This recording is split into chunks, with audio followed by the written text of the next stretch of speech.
talk's going to be? So, hello, everyone. Recording has just begun. You are in Software Ecosystems 2 2022.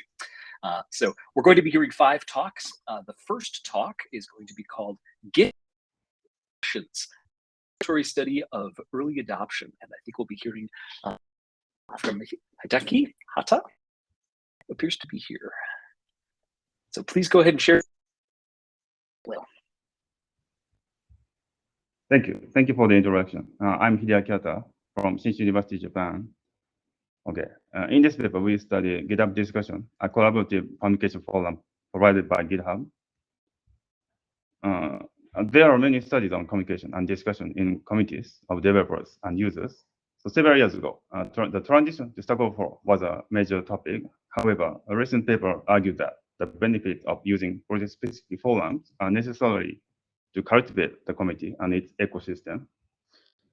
While the GitHub discussion beta phase started in early 2020, the corresponding feature request is much older and already outlined several advantages of having discussions separate from issues. As we see from these requests, existing services alone are problematic for communicating open-ended discussion, such as brainstorming. And GitHub discussion attempts to solve this problem on the GitHub platform. In this work, we conducted an exploratory study of GitHub discussion. The main goal of the study is to gain insights into the use of GitHub discussion based on constructed 3 main research questions. When we initiated this research project, the GitHub REST API did not support the new discussion features yet.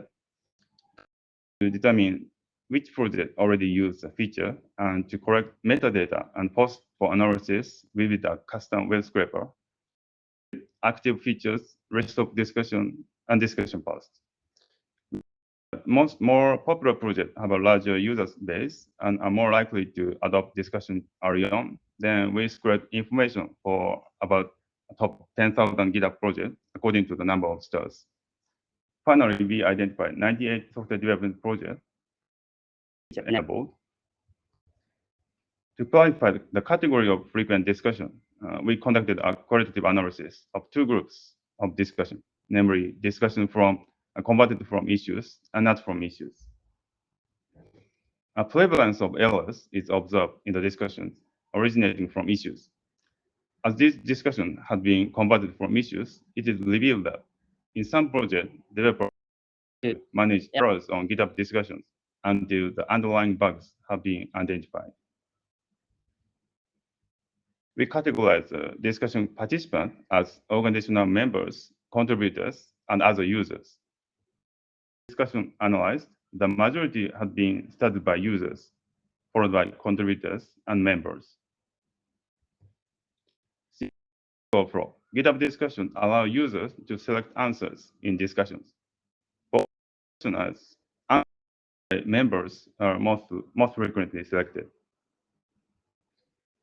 We also conducted a qualitative analysis of the first discussion thread for each project, as we observed that the first thread was often used for meta discussion, such as social negotiation of how it should be used.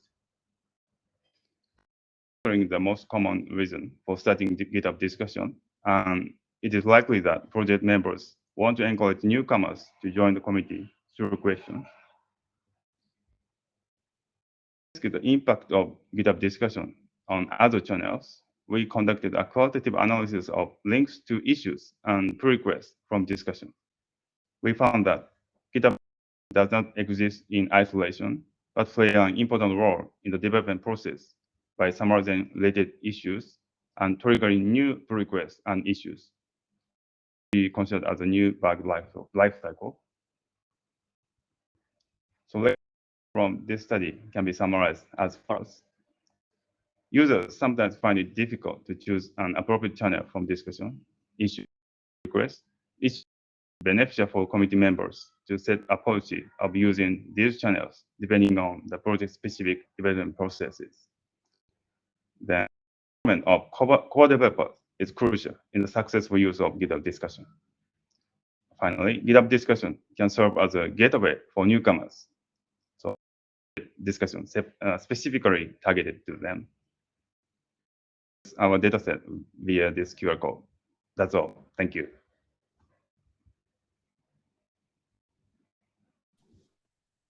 Thank you very much. Let's thank our speaker. Thank you, Hitaki. And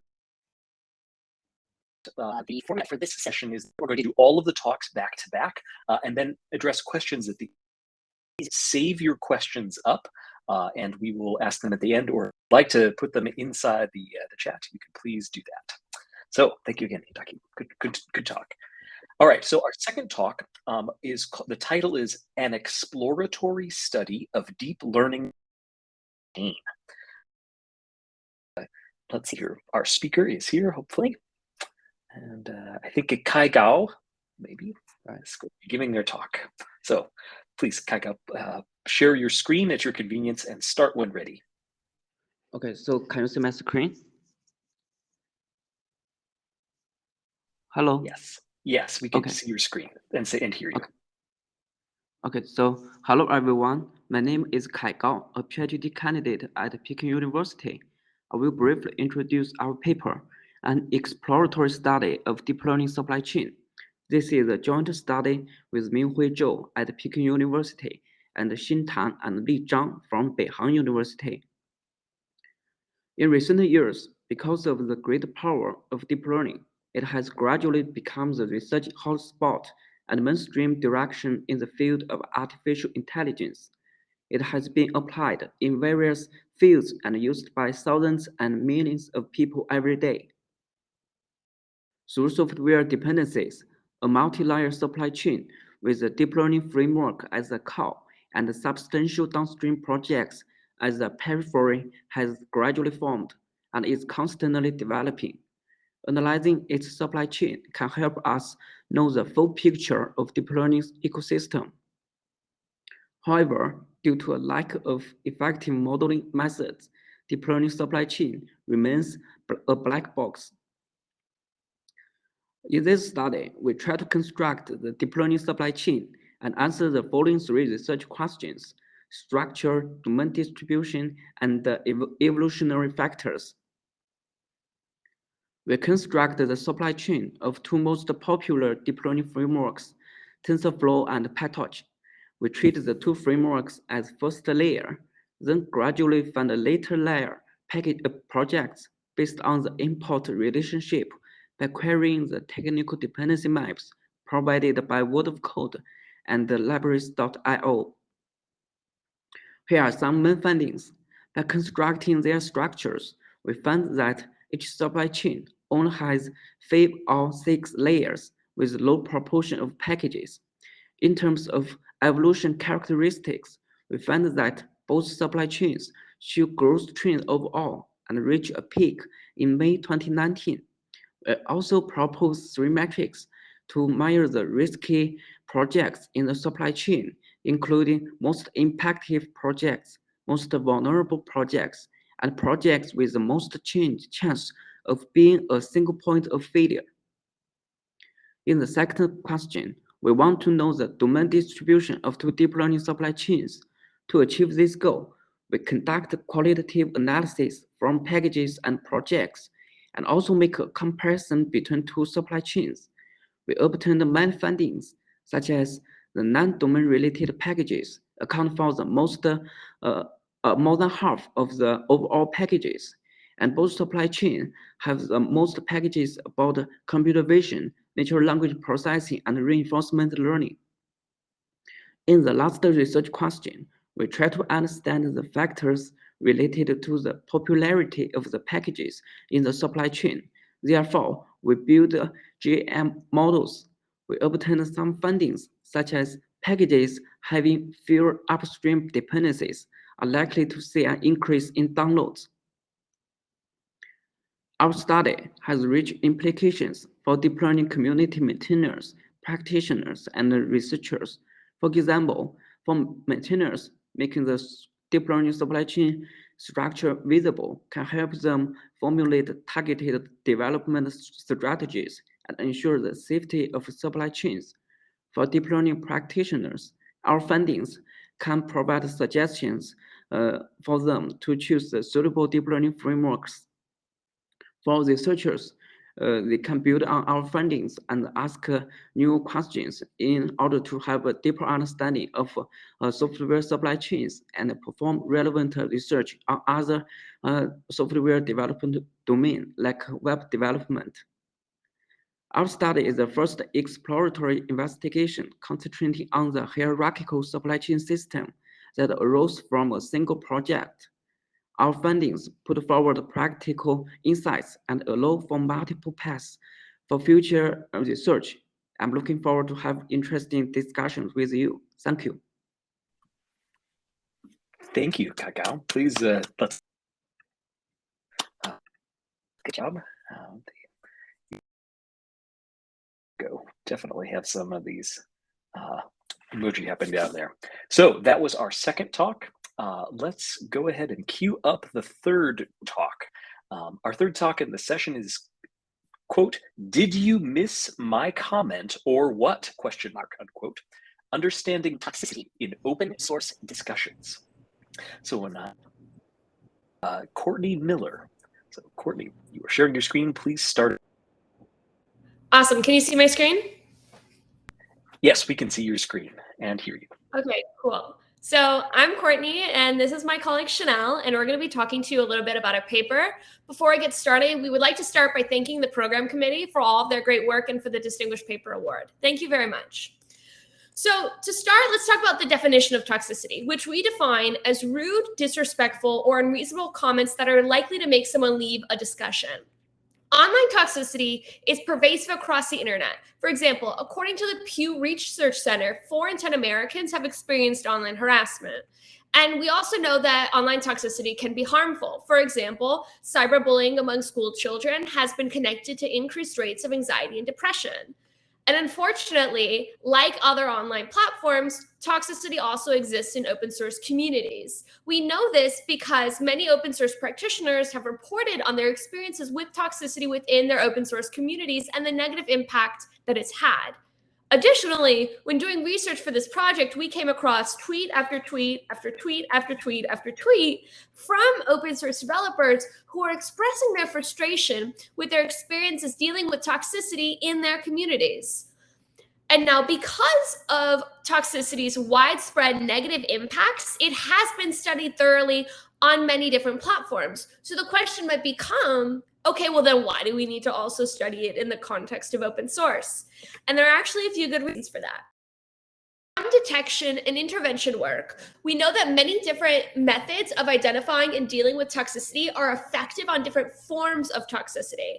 And because each platform experiences toxicity in a slightly different way, they require different strategies for dealing with their toxicity. And so while we know that open source toxicity exists, there has not been much research done understanding on a wide scale what open source toxicity looks like in terms of its nature and characteristics. So in this project, the aim was to address this gap in our understanding by looking at the qualities and characteristics of open source toxicity so that in the future, we could build and utilize more effective intervention and identification strategies for dealing with toxicity in open source communities. So really quickly, we're going to talk briefly about the methods that we employed. Fundamentally, we knew that we wanted to look at a bunch of toxic open source comments and then study their characteristics. So we first collected a sample of 100 toxic open source GitHub issues. This was a non-trivial challenge that we talked more about in our paper. But then once we had our sample of toxic issues, we then performed qualitative analysis to understand and identify dimensions of toxicity. And what do we mean by these dimensions of toxicity? We mean things like the nature of the toxicity, what the trigger of the toxicity was, who was the author of the toxicity. These dimensions that we identified through our qualitative analysis helped encapsulate and characterize the toxicity we observed, as you can see in this mind map. And so we're going to briefly talk about some of the findings related to some of these dimensions right now. But there's more details on all of these dimensions and some of the really interesting relationships between these dimensions in the paper. So I'd highly recommend, if you find this at all interesting, to go check that out. But so some findings. First, open source toxicity is built different, as the kids would say. It predominantly centered around insulting, entitled, and arrogant comments. For example, this was an issue that was opened on an open source operating system platform with over 600 stars. This user was unhappy about the latest update and the removal of the minimize button in said update. And here are a few quotes from their issue. The problem is your team forcing us to use the operating system the way you want us to use it, although it makes it many times harder to use it your way than what would be convenient for us. Or, so maybe it's time to stop trying to be Apple or Windows and forcing people to use something the way you want it and give a simple solution to make it the way people want it. It's not a major change or something, just a simple solution. Now, what these quotes do is they help encapsulate the entitled, demanding, and often insulting nature of the toxic comments that we frequently found in our sample of open source comments.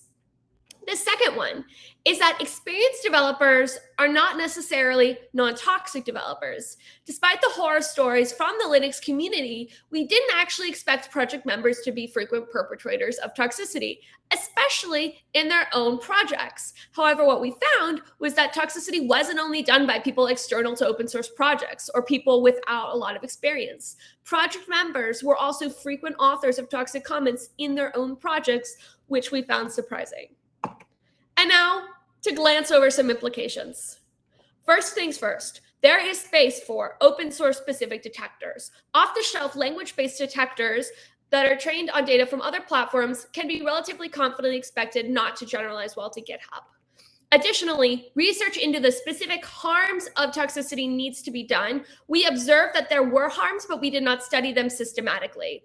So finally, to summarize really quick, online toxicity is harmful and pervasive. We know it exists in open source, but we don't know about its characteristics. So we collected a sample of toxic issues, performed some qualitative analysis, and discovered some specific characters and patterns in open source toxicity that we are excited to tell you more about in our paper and the full talk.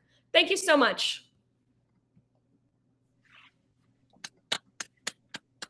All right. Thank you, Courtney. Nice to meet you, Chanel. And speaker. Really fun to hear about.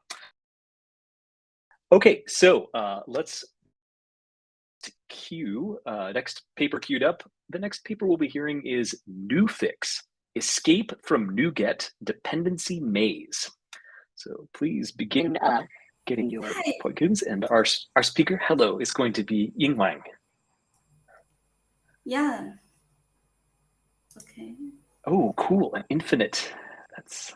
Yeah. Does it goes well? Yes. Yeah. See your slides. Good. Yeah. Please, okay. please. Hi. Thanks for your introduction. I'm Wang Ying from Northeastern University. I'm glad to be here to present our paper entitled NuFix, Escape from the NuGet Dependency Maze. I'm the second author and corresponding author of this paper. The first author is my first master student. I'm really proud of him. This work was conducted during our visit at MRC in 2021. Thanks for Professor Jianguanglou, Zhe Qilin, and Cheng Chichang's great help. Now let's start our escape plan. The story begins with the fragmentation problems in the NuGet ecosystem. With the rapid evolution of the NuGet ecosystem, managing dependencies for .NET developers becomes a critical challenge. There are 9 actively used and updated platform variations, including .NET Standard, .NET Framework, .NET Core, and so on, involving 220 platform versions. Most .NET packages are specified to some platform versions while incompatible with other ones. First, installing different versions of a platform version may introduce different transitive dependencies into the local environment. A platform version may be incompatible with the packages that targeting other platforms. To broaden the package ecosystem, since 2016, Microsoft introduced the .NET Standard platform to provide a unified class library that's available for multiple platform variations. It means that the packages targeting .NET Standard can be also installed on .NET Core, .NET Framework, UWP Mono, and so on. Nevertheless, the uniformity of the ecosystem has not been realized. Since each .NET standard version can only support a limited version of other platforms. Packages in .NET ecosystem are mostly platform-specific. Each package version provides an isolated assembly for each supported platform version. When installing a package version, the build tool selectively installs an assembly compatible with the local environment. Moreover, different versions of a package may provide assemblies requiring different dependencies for the same target platform, or even support different platform versions. For example, the upgrade of the package RF contracts migrate its target platform from .NET Standard to .NET File. Therefore, we can imagine that such fragmentations and the build tools can cause many issues during the project's evolution. When developers migrate its target platform version or upgrade its dependencies, the project's dependency graph may be greatly changed. In this paper, we focus on a serious problem in such a scenario. We call it dependency maze issues. It is DM issues. We can see an interesting example in our paper introduction. When developers upgrade dependencies or migrate target platform version, many incompatible version constraints often occur in our projects at the same time. For those projects with large dependency graphs, fixing such issues becomes a time-consuming and error-prone process that exercises a serious changes in dependency constraints. However, it is difficult for developers to imagine all possible dependency graphs affected by such dependency changes to figure out an optimal solution that satisfies their preferences. We can see many similar complaints in the GitHub or on the Stack Overflow. In this paper, we aim to develop a technique to help .NET developers tackle DM issues. To achieve this, we empirically studied a collection of real DM issues to characterize their fixing strategies and developers' configuration preferences. We developed a tool, NewFix, which formulates a DM issue scenario, build tools, and the developers' preferences as a linear optimization problem to find feasible DM issue fixing solutions. Our NewFix is implemented as a Visual Studio plugin, whose main features include seeking for global optimal fixing solution based on a linear optimization model, allowing developers to customize and iteratively refine the search scope of package versions based on their requirements, visualizing the dependency graph after adopting the derived fixes. As shown in our demo, developers can check their dependency graph adopting our generated fixes. A good news is that our NewFix is planning to integrate into the official Microsoft Visual Studio. Due to the limited time, more detailed information about NewFix can be found on our homepage. Thanks for your attention on our work. All right. Wang Ying, thank you so much for your talk. Yes, good job. Thank you. Fun to hear about this and learn a new phrase, dependency maze. Okay, so we have one more talk inside this before we move to the sort of question and answer discussion section. And this paper is called, quote, "This is damn slick!" exclamation point, unquote. Estimating the impact of tweets on open source project popularity and new contributors. All right, so our speaker is also our student volunteer. This is Fang Hongbo. Thank you. Can I see my screen? Yes, I can see your screen and hear you. Thank you. Okay. Hello, everyone. I'm Hongbo Fang. I'm a third-year PhD student at Carnegie Mellon University. Today, I'm going to present our recent work. This is damn slick, estimating the impact of tweets on open source project popularity and new contributors. Open source project nowadays is an important digital infrastructure. The current and future success of open source projects depends on the support from the large developer community. A lack of developer support can lead to problems like a delayed bug fix, a higher likelihood of project being abandoned, or severe security breach like the Heartbleed instance in 2014. To draw community attention, developers need to find ways to better promote their project. Among many channels, Twitter is one of the most widely used promotion channels for open source projects. Research shows that 70% of open source developers on GitHub use Twitter for OSS-related purpose. And among those people, 60% of them use Twitter to promote. Despite the popularity of Twitter as a promotion channel, its practical effect to promote projects are still yet unknown. Motivated by this fact, in this paper, we seek to answer, does Twitter promotion have any effect to gain project popularity and attract new developers? And if so, what are the factors associated with the impact, and what are the characteristics of developers being attracted? The question itself is very straightforward, but also hard to answer, because it's very hard to get the causal estimation of intervention effect like a tweet promotion. In this paper, we conduct a difference in differences analysis plus an explicit control of confounding events to make our estimation as causal as possible.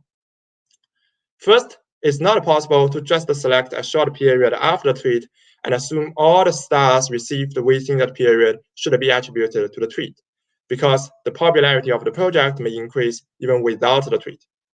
To control for the natural increase of project popularity, we conduct a time series analysis where we select a period before the tweet and another period of the same length after the tweet. We calculate the difference between the number of stars received between those two periods, and this difference is a better estimation of the causal effect of tweet promotion.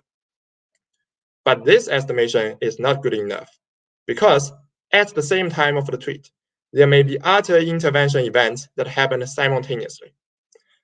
So to calculate the difference in the first step time series analysis is a combined effect of both tweets and other interventions. So to control for the effect of those other interventions, we conduct a natural experiment analysis, where for every project that are tweeted, we select another project that are very similar to the tweeted project, except that they are not tweeted themselves. As long as those other interventions apply to both treatment project or tweeted project and to the control project or the non-tweeted project, their effect will be canceled out if we calculate the difference between the difference calculated in the time series analysis step. So this calculation will isolate the effect of tweet only. The combination of time series analysis and the natural experiment design is what known as difference in difference model or different diff. But even with this powerful model, this is still not good enough to get the true causal estimation here in our example, because there are other events that also happen at the same time of the tweet, but they apply to the treatment group only. So for those kind of events, we have to explicitly control for them by adding control variables representing the appearance of those events. So we did all of those to make our estimation as causal as possible. In total, we look at a set of over 2,000 open source projects hosted on GitHub and a set of over 40,000 tweets mentioning those projects within a period of 6 months. And we claim causally that a tweet can help attract both new stars and new developers. Its effect is stronger for stars than that of developers. We also report the factors associated with the effect, the characteristics of developers being attracted, and we provide practical suggestions to open source developers for them to better promote their project on Twitter. Please read our paper for the complete result and analysis. So to summarize, we introduce a difference in differences model, which is a powerful framework to understand the causal effect of intervention events like a tweet promotion. We provide empirical evidence on the value of Twitter to the sustainability of open source projects, as they can help attract new developers and gain project popularity. And lastly, we provide a series of suggestions to open source developers for them to better promote their projects on Twitter. The paper and the replication package is publicly available online. And again, I'm Hongbo Fang. I'm a PhD student from Carnegie Mellon University. Thank you for listening to my talk, and I look forward to the discussions.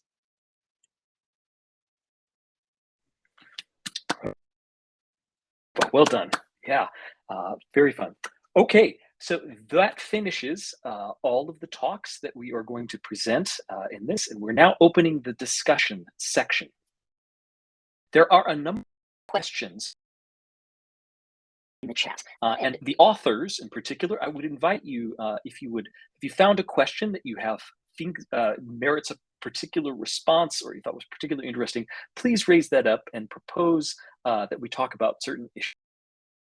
Let you do that. Please volunteer and please ask questions as well if you have some question that is burning for yourself.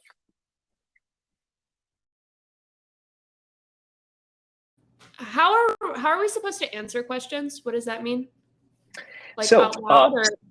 Yeah, Courtney, if you see particular questions inside the chat and you want to answer them inside the chat, you may. But if you would like to give voice to them, and I would encourage you to do that since we're sort of all here, please do. Please, state your name, read the question that you're addressing, and then start to talk about it.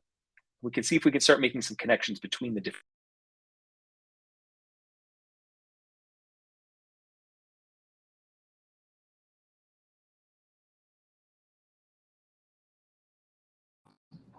Well, I actually do see a question that I'd be happy to answer out loud if nobody else has one right now.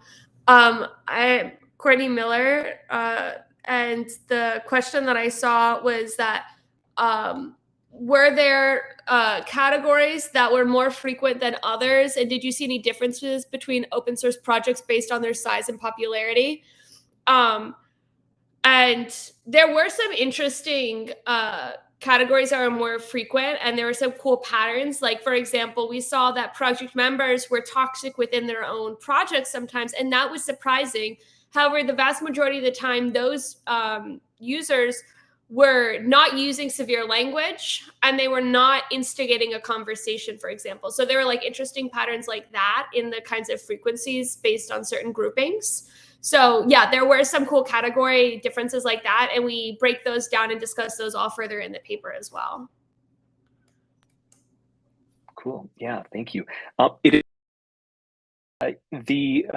The size and where the community, the particular software ecosystem is in its development seem to be a dimension that impacted a lot of the different papers today.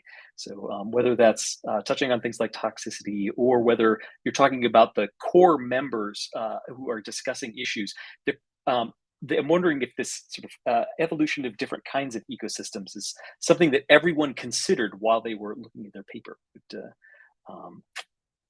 Would anyone care to talk about that?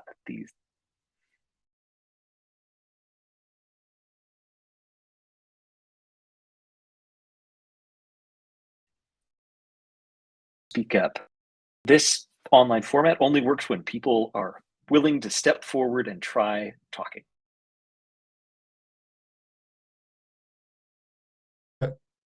Sorry, I see two questions in the channel for me, so I'm happy to answer them. The first question is from Gui Zani. I probably pronounced it wrong, but the question is, can I elaborate more on how I control for the effect of other channels? So we did two things. First, we explicitly control for the other non-factors that will also affect the project popularity and the number of new developers. We control for two events, including the project appear on GitHub trending page, and the project have a major official release on GitHub page. And for any other online discussion, social media promotion, we use the number of Google search page result, which is basically if you try to search for the name of that project on Google and the number of web pages Google returned at that time, to control for or any other social media discussion of that particular project at that time. So that's how we control for other the effect of other channels. And I see another question from Paganini is that, can I explain more about how similar projects were chosen for the causality effect? It's a technique called propensity score matching, which is basically you build another logistic regression model. The outcome variable is the probability of that project being mentioned by a tweet, and you can give the project level characteristics as its independent variable. For example, the age of the project, the current popularity of the project. So those things you can put in input variable as your independent variable, and this model will find the projects that are similar to the tweeted project in all those dimensions. And that's basically how we find similar projects. I hope that answers the question. And if you have follow-up questions, feel free to ask in the chat as well. Any chance I could follow up on that? Yeah, so just curious about like the matching between the number of Google search that you found, and also then the stars that you found. Was there like some sort of an assumption there? Can you be a bit more specific on this question? Yes, so for the different channels, when you do the Google search and you get all the different mentions of the project, how do you match that to the star count? We put those, like we use this as an independent variable in this model. So basically, the more web page it returns, the more other online social media promotion for that project is at the time of the tweet. So we put it as an independent variable or control variable, so that like it can isolate the effect of tweets by controlling for all other promotion channels. Does that answer your question? Yes, thank you. And great topic and presentation. So yeah, thank you. Thank you as well. Thank you for the question. Thank you for your question, Mariam. Yeah, please. Lavinia. I did have a follow-up also that is about, did you measure the number of GitHub sponsors? I'm not sure if it was available during the project, but maybe it could be the number of paid contributions for the project. Also could measure the popularity. Yeah, that's a great suggestion. Yeah, we haven't tried that in our current work, but we can probably incorporate it in some of our future work. Thank you. I think that's a really useful suggestion. You're welcome. Thank you for the work and great presentation. Thank you. Cool. Yes. Please go again. Hidaki. Yes, hello. Yes. Please. Yeah. I'm Hideaki. I present the first paper, GitHub discussion. Then I received 3 questions. One is clarification question, so I answered in the chat. Then I want to answer two questions. Mariam, the usage of GitHub discussion impacting the usage of Stack Overflow.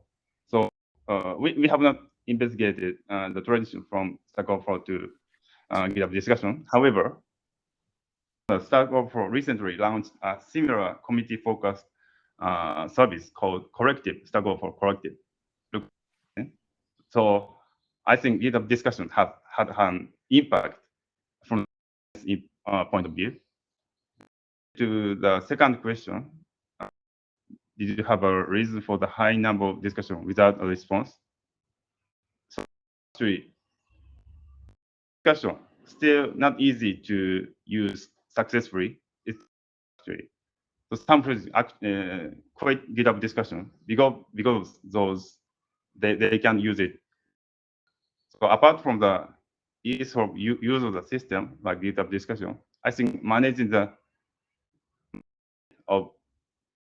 discussion is very important.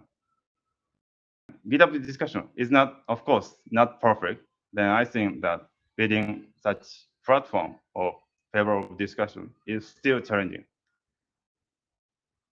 Overall, Stack Overflow should also need it. Then a channel like Twitter, Reddit, Hacker News, I think needed.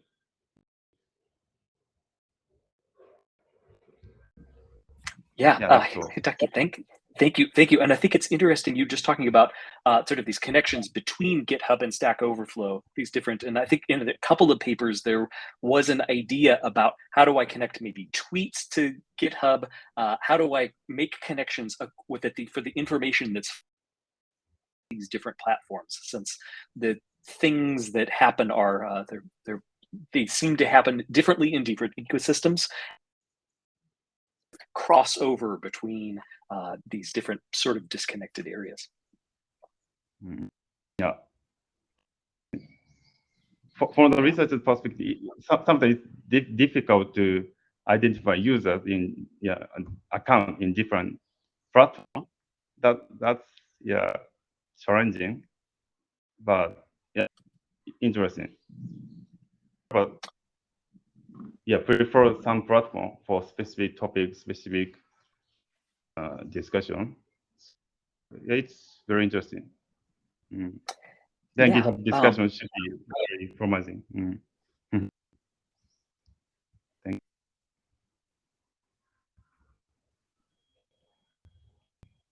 Please speak up. Now is the time so to do. Kai, go. Good. I was just about to ask whether you, please. Okay, so I see a question from Hongbo. So he asked me if there, what are interesting cases I say in the graph. So I think the most cases I observe in this study is that the top 3 most vulnerable packages in the 2 supply chains are the same. It means that the 2 supply chains are not independent. In the contrary, they are connected by several packages. So they are developing and evolving together. So I think it is very interesting as these connections between 2 supply chains may add more complex interactions between the 2 supply chains. An interesting future work is to investigating these connections between supply chains and investigate how these connections flow between the 2 supply chains, and influencing the impact in the 2 supply chains. Yeah, I totally agree. One of the interesting direction I'm looking at right now is that what are the reasons behind those vulnerable projects, especially those projects that are very important, but they are not well maintained or well supported? Is there some common characteristics that generally apply to maybe projects in all ecosystems that are sort of the major reason behind projects being so vulnerable? And what are the solutions to fix that in some way? So it would be very interesting to look at first, what are those important but vulnerable projects, and what are the reasons behind, and how we can fix it.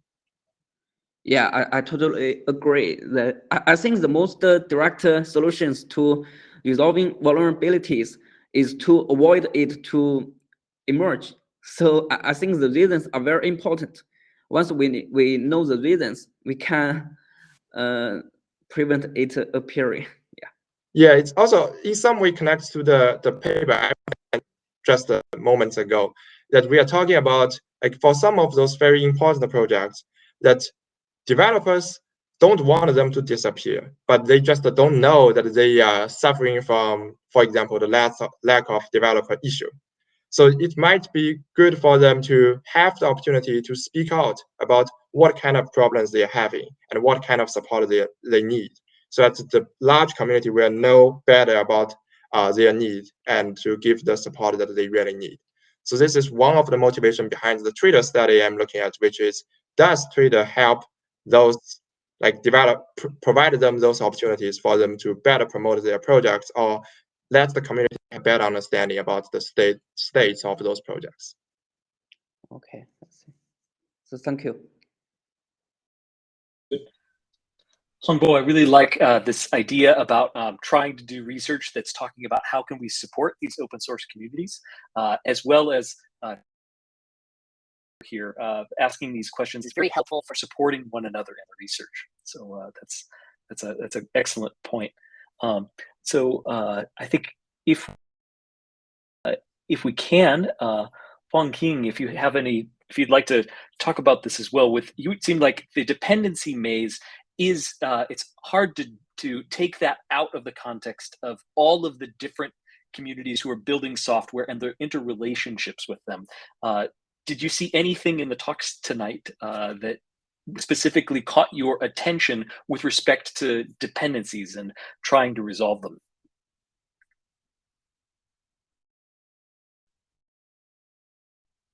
And Wang Ying, that question is directed at you if you're still on. Otherwise, please, someone else, feel free to jump on and ask a question. Hello. Sorry, I didn't notice the question. No, that's okay. I will state it again from me. And now I'm curious if when you are looking in the dependency maze, whether any of the other papers tonight that you saw, or today that you saw, connections between people trying to figure out dependency problems and the other issues that happen in a community and the open source communities. Yeah, I think the work by Kaigao maybe have some connections with our work. The software supply chain in the Pipey ecosystem, or even in the deep learning ecosystem, this work also seeking for the issues between the library, the third-party libraries, the dependencies. So I also have a question for Kaigao. I noticed that his work is built on library.io, right? Right. Okay. How did you keep the data up to date based on the service? Okay. So the libraries.io, the latest libraries.io is 20 January, right? So it is it didn't update for a long time. So but I recently found another data source released by PyPI on Google BigQuery. It downstream it dumps its in time distribution metadata. So I think we can query the Google BigQuery and to use the latest PyPI data. So that's the solution for PyPI data.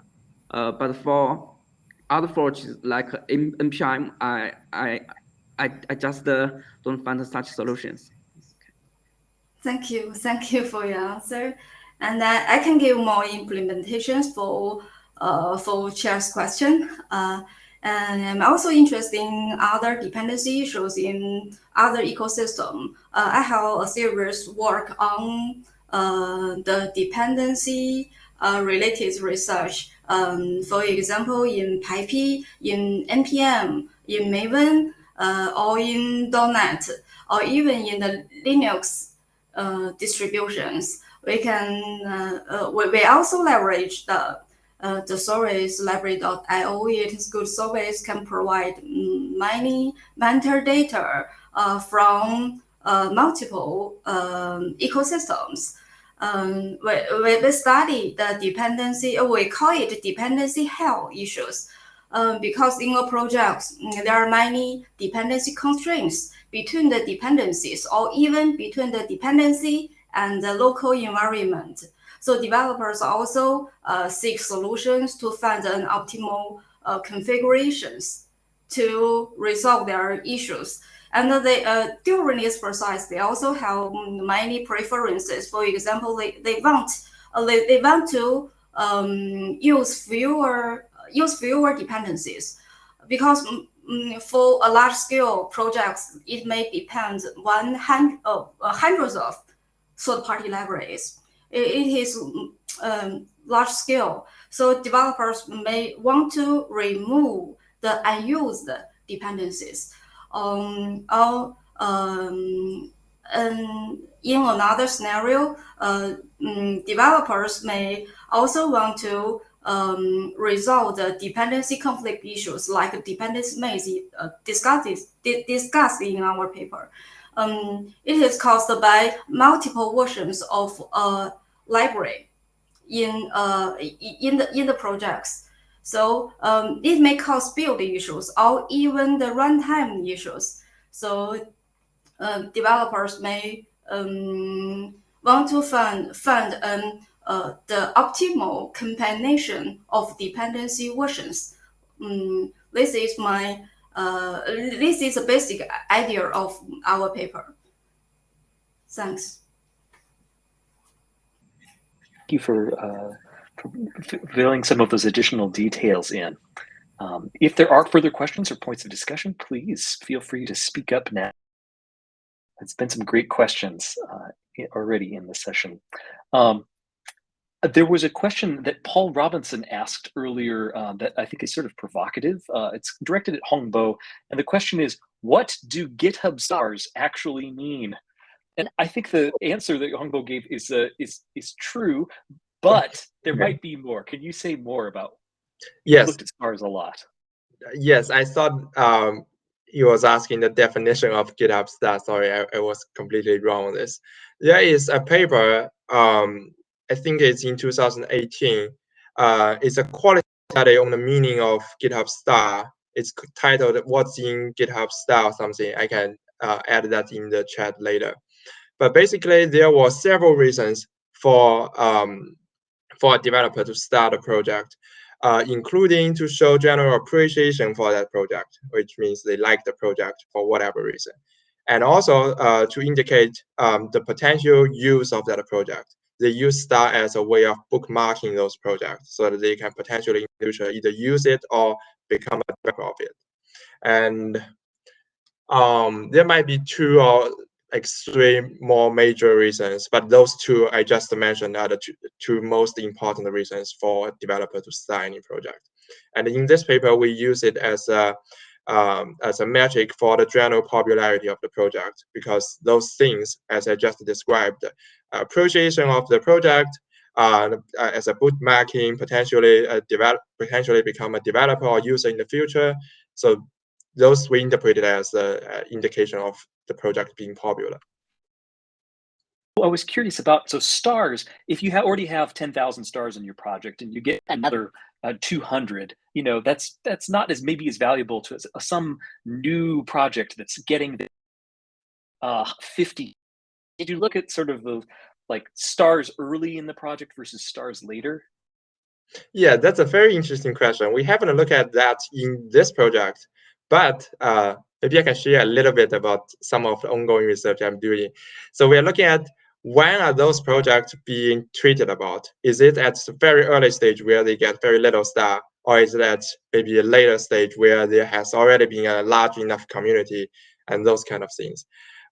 Now the current result that might change in the public version because I'm still cleaning the data. But currently the result is most of the tweets happen at a very early stage of the project, which means that they use it as some early stage promotion or campaign.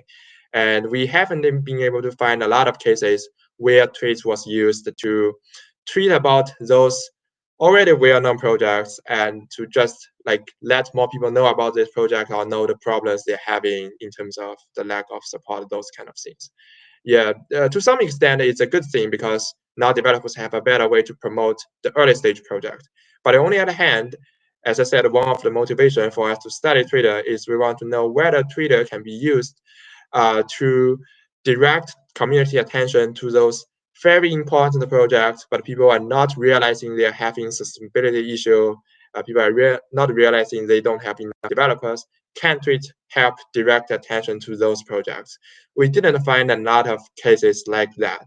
So we are trying to see what are the reasons behind it, and maybe some qualitative study understanding or like what are the reasons for not tweeting about those.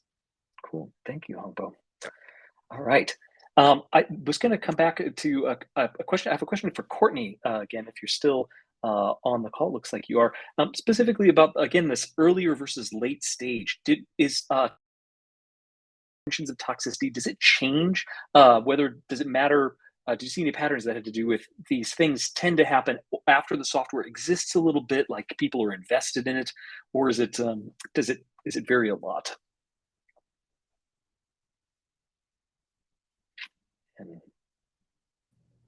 Sorry. So, yeah, that's a great question. We didn't specifically investigate tenure of projects, but we did investigate size in terms of popularity. And there was a difference in terms of the size of projects and the kind of toxicity that they experienced. So we can't speak too much on the actual length of existence for the project, but there were definitely differences depending on the popularity of the project for sure, and who tended to do it. It tended to be, I believe, more often people who were serial issuers who just wrote issues but actually were involved in the projects. When they were bigger and more popular, as you might expect, right, they gather more attention from outside users. Whereas when it was a smaller, more localized project, it tended to be more of, unfortunately, someone who was calling from within the house, as you could say. Very good. Thank you for those analogies. Yeah. No problem. Thank you. Yeah. So we have about 5 minutes left. If you have any burning questions that you'd like to bring to this group, people who are interested in systems, now's a great time. If not, I did have one more question. Yao, Kakao, there's some thinking about deep learning as an ecosystem where you have NLP, you have vision, you have reinforcement learning, which are themselves probably smaller communities. I'm curious whether this how did you sort of determine on these different layers? So there's kind of multiple layers in this cake. Like, how did you decide where the layers started or finished? Okay, so we started from the two deep learning frameworks as the first layer, and we found the next layer projects based on the import. We found the second layer projects based on the import in their code files. So that's the second layer. And we match the second layer projects with libraries.io to find the packages in them. Then we manually determine their import name, such as torch for PyTorch. Then we use the import name to search for the dependencies in their for their dependents. That's the third layer. And so we construct layers along this way until there are so no it sounds like the dependence, sort of the transitive dependency chains of imports is kind of the way that your layers align. So the idea of a supply chain. So do you think about supply chain as being, that's one of the other authors, but do you think that's related to just dependencies, like what depends on what is the supply, or inside deep learning frameworks in particular, do you think there's any noticeable differences between other kinds of? Yeah, so I think supply chain is a very broad definition. So in our paper, we narrowed down the definition as the import relationship. Then our supply chain construction process can be generalized to other domains, not just the deep learning. So as long as you have the package of a domain, such as the Flask in web development, then you can construct the supply chains in our according to our methods. So I think a very interesting future work is to compare the different supply chains from different domains. Thank you. Yeah, very interesting. All right, we are almost at the end of our session. I would like to just give a thank you again to everybody who presented in this. To hear from Hidaki and Kaigao and Courtney and Wang Ying and Hangbo. I've really enjoyed getting to meet all of you virtually. Well done. And this concludes my portion of the session. You are welcome to stay here or to meet up at the chats. And I'm looking forward to the day when we can all meet in person. So thank you and have the great rest of your time.